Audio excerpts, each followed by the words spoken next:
Olá, seja muito bem-vindo ao meu canal. Eu sou a Mônica Mariani, psicóloga e neuropsicóloga. Eu sou especialista em terapia cognitivo-comportamental e aqui eu compartilho conteúdos que te ajudam a ter uma vida mais leve, com menos ansiedade e mais inteligência emocional. O vídeo de hoje é sobre um assunto muito interessante e que talvez já tenha acontecido, inclusive com você, em algum momento da sua vida. Se você já se pegou dizendo assim, ou até pensando, eu sei que isso me faz mal, mas eu continuo fazendo. Esse vídeo é para você. E eu já quero começar dizendo algo muito importante. Isso não significa que você é fraco, tá? Incoerente, que a sua ação não condiz com a sua fala ou sem força de vontade. Essa frase, ela não fala sobre falta de caráter, ela fala sobre funcionamento psicológico. E eu vou explicar isso para você. Hoje a gente vai falar sobre por que saber não é suficiente para mudar, muitas vezes. Porque comportamentos destrutivos continuam mesmo quando trazem sofrimento para uma pessoa. E o que a psicologia, especialmente a TCC, Terapia Cognitivo-Comportamental, explica sobre isso. Existe uma ideia muito difundida de que se a pessoa entende que algo faz mal, se ela sabe que faz mal, ela deveria simplesmente parar. Mas isso não funciona assim. Saber não é o mesmo que conseguir fazer. Insight não é o mesmo que habilidade.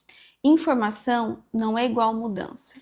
Se saber fosse suficiente, ninguém ia permanecer em relacionamentos destrutivos, ninguém procrastinaria algo importante, ninguém iria comer compulsivamente quando está ali abalada, mal, e ninguém repetiria padrões que machucam.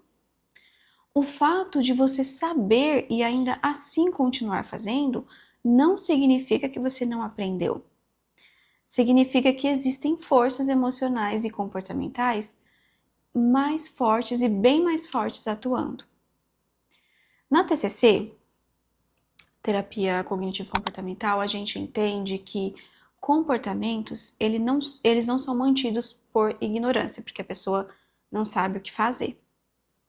Comportamentos são mantidos por função. Todo comportamento tem uma função, mesmo aquele que é destrutivo. Até o comportamento destrutivo está tentando resolver alguma coisa. Pode não resolver bem, pode gerar prejuízos, porém, no momento em que ele acontece, ele está cumprindo um papel. Por exemplo, ficar em um relacionamento ruim pode aliviar o medo da solidão, da rejeição. Comer em excesso pode aliviar uma emoção difícil. Evitar uma conversa pode reduzir a ansiedade ali naquele momento. Procrastinar pode aliviar o medo de falhar.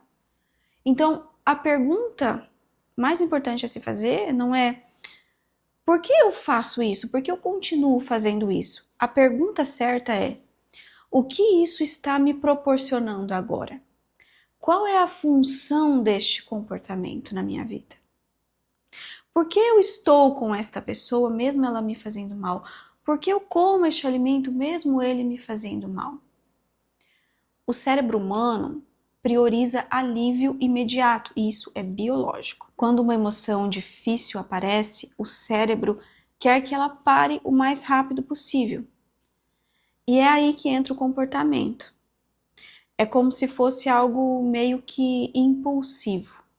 Você sente ansiedade, você sente tristeza, um vazio, um medo, e aí você vai lá e faz alguma coisa para aliviar isso rapidamente. E esse alívio, ele acaba ensinando o cérebro que aquele comportamento funciona. Veja só, aquele comportamento já foi reforçado de alguma forma. Por isso a tendência dele é que ele se repita. O problema é que o preço vem depois. Muitos prejuízos, inclusive prejuízos emocionais. O cérebro, ele aprende com um alívio imediato, não com a consequência futura, nesse caso. Por que a sensação de culpa não funciona? Muitas pessoas acreditam que se elas se criticarem o suficiente, se sentirem culpadas o suficiente, isso vai bastar para que elas mudem esse comportamento. No entanto, a culpa não gera mudança, não gera uma mudança sustentada. Na prática, ela só aumenta a ansiedade. Ela diminui a sua autoestima, enfraquece sua capacidade de tomar decisões. E, geralmente, o que costuma acontecer depois é que a pessoa se sente ainda pior e ela vai usar o mesmo comportamento para aliviar esse sentimento. Ou seja, a culpa vira, além de tudo isso, um combustível desse ciclo de comportamentos destrutivos. Quando alguém diz, eu sei disso, mas eu continuo fazendo, muitas vezes essa pessoa já tentou mudar várias vezes, pode ter certeza. Ela já leu, já ouviu, já entendeu. O problema não é a falta de consciência, de informação, de saber. Repetir padrões destrutivos não é sempre falta de vontade. Obviamente, a gente não generaliza. Muitas vezes é falta de recurso emocional naquele momento. Frases como, eu preciso parar com isso, eu não posso mais fazer isso, elas parecem fortes, mas geralmente não ajudam em nada. Elas criam uma espécie de pressão. Um medo de errar, um pensamento de tudo ou nada, se eu não conseguir é porque eu sou um total fracasso. E aí a pessoa acaba desistindo, né? Ou eu acerto ou eu erro. Ela não tem aquele meio termo que acaba sendo uma distorção cognitiva. A mudança real não começa com proibição. Ela começa com compreensão. A compreensão é o mais importante. Antes de abandonar um comportamento, você precisa entender o que ele sustenta. O que ele está sustentando na sua vida. Se você tenta tirar algo que ainda tem função, o seu corpo e a sua mente vão resistir. Então você precisa entender a função desse comportamento na sua vida. Vamos a um exercício prático para você fazer e que vai te ajudar a entender isso. Pense em um comportamento que você sabe que te faz mal e mesmo assim você continua fazendo. Agora responda ou anote, responda mentalmente ou anote suas respostas. O que eu sinto antes de fazer isso? O que eu ganho imediatamente? O que eu perco depois? O que esse comportamento evita que eu enfrente?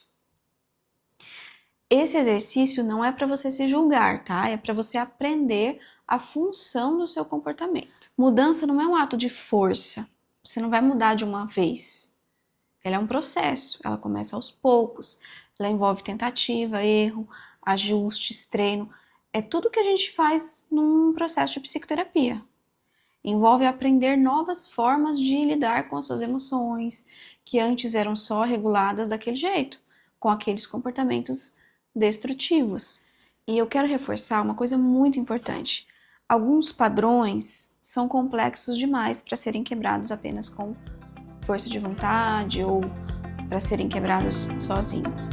Quando algo se repete apesar do sofrimento, isso não é teimosia.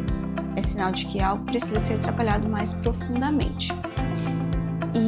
E é importante você saber e entender esse limite, porque talvez seja o momento de procurar ajuda psicológica. Se você se reconhece nessa frase, eu sei disso, mas continuo fazendo, saiba que isso não diz que você é fraco. Isso diz apenas que você é um ser humano. E mudança não acontece porque a gente sabe mais, mas porque a gente aprende a fazer diferente. Se esse vídeo te ajudou a entender melhor esse ciclo, se inscreve no canal e deixa o seu like.